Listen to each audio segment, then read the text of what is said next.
Kamusta naman kayo mga kabayan? Ari na ho, at ako'y magpapakita na naman sa inyo ng masarap na luto. Simple lang din rin kung tutuusin. Tari mga nakasanayan na rin naman nating lantakang, mga pang-ulam natin, mga Pilipino. Kung tawagin natin giniling. Pero ito talaga ang tawag dito ay picadillo. Yan yung nag-originate sa salitang Espanyol na to means. Yan ho, picadillo. Ibig sabihin sa English ay to means. Yan, kaya ang gayat natin yung ating mga pansahog na yun ating minins-laang na ganyan, mga maliliit na parang cubes na ganyan. At yan, kompletos recados yan. Yan ho, at utay na natin ang pagluluto. Siyempre, pinapainit na natin itong ating non-stick wok pa na yan para mas magandang ating pagluluto at hindi magdididikit. Ngayon, uno nating sasangkutsahin din yan itong ating minins na garlic, yung bawang na yan, mga kabayan. Tunay naman ho, may napakasarap din naman pang ulam Minus-minus din ang gastos kahit may mga sahog, mga kabayan. Picadillo sa Espanyol. Dito naman sa atin nakasanayan tawagin natin giniling. Kalimitan giniling na baboy pero napakasarap din ang giniling na baka. Yan ho. Atin na hong sinahog yung ating sibuyas na yan, na ating minins din laang. Yan ho, ating papamintahan, siyempre. Sa gayoy mas mabangot, mas masarap. At ito, ilalagay na natin itong ating giniling na baboy na yan na may timplang karikit na asin, paminta, ayan ho, may mga lasa na rin kung tutuusin at napababad na rin mga 30 minutes. Ano, at pinabalik-baliktad lang dyan sa ating non-stick wok pa na yan. Ayan ho, mga kabayan. At ito, syempre, ating babalikin. Ayan, ng balanse ang pagkaluto ng ating giniling na baboy. Yan ho'y giniling na lomo. Yung tenderloin, pork tenderloin ho iyang nabili ko sa Monterrey din sa aking suking bilihan sa Barangay Kumintang, Batangas City. Nilagyan natin ho ng oyster sauce, pampaganda rin ng kulay at pampalinamnam dahil hindi naman tayo nagbibitsindi yan.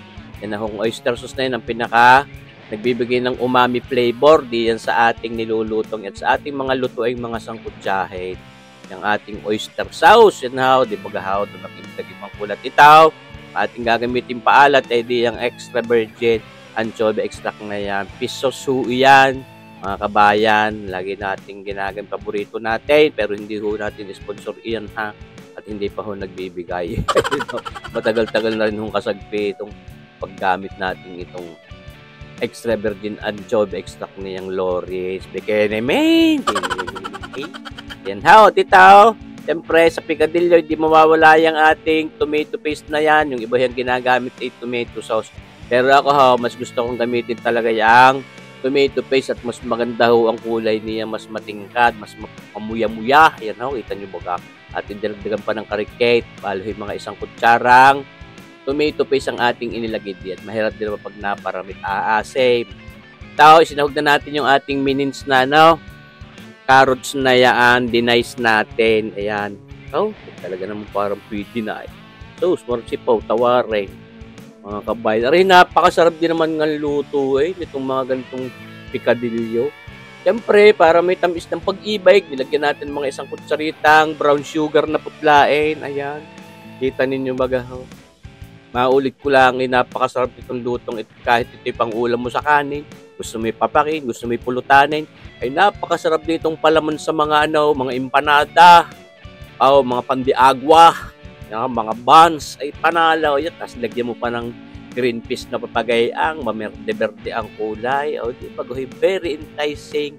Maganda ang kulay natin. May orange, mayroong maberding papagay. Ito, may sayute rin tayong ilalagay na dinice din laang natin. Ayan ho, mga kabayan.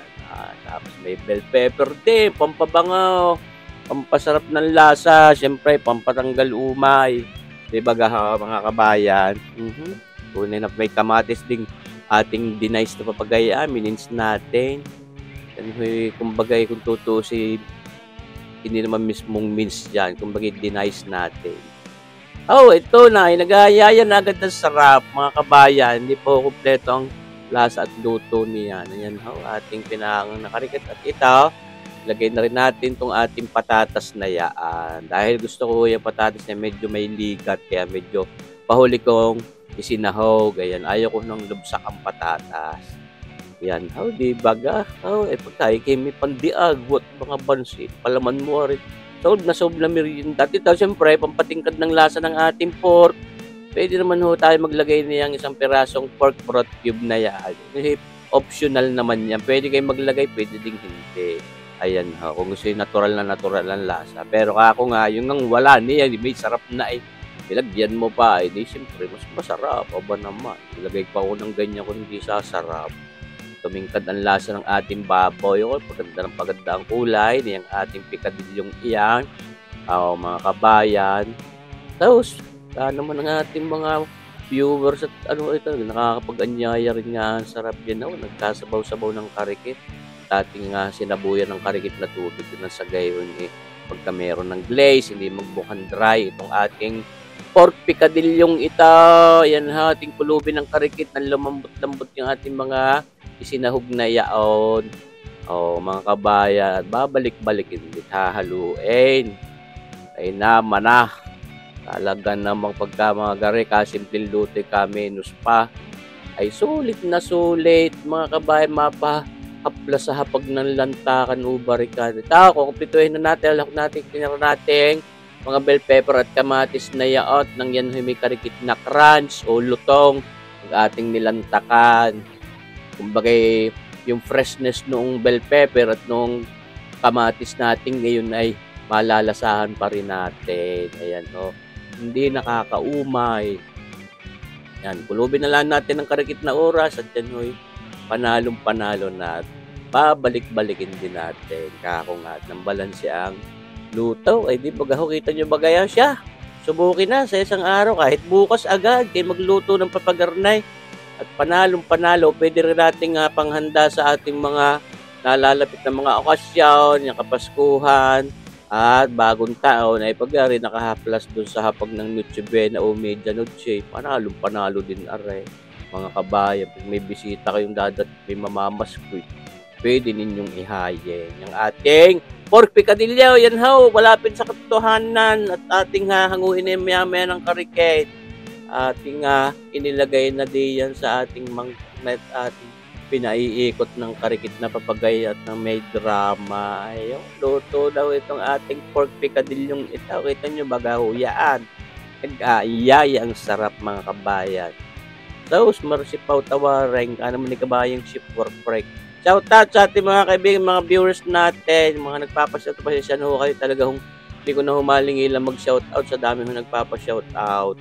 Ay baka may magtampo, ay salamat na lang sa inyong mag-support at panunood palagi. Yan, basta kayo mahal ko lahat ng mga subscribers at viewers natin dito sa ating YouTube channel na Sir Bite Melon. Sana abangan nyo palagi yung ating mga susunod pang videos at patuloy tayong maghatid sa inyo ng mga cooking videos na ganito. Ayan, at may maiinom pang passion fruit juice na papagayan galing doon sa tanim ni Kabayang Commander Mami Day. Sa hindi solve na solve ang aming tanghalian. Ayan how. Maraming salamat sa mga kabayan. Mabuhay po tayong lahat. God bless. Kain na kayo.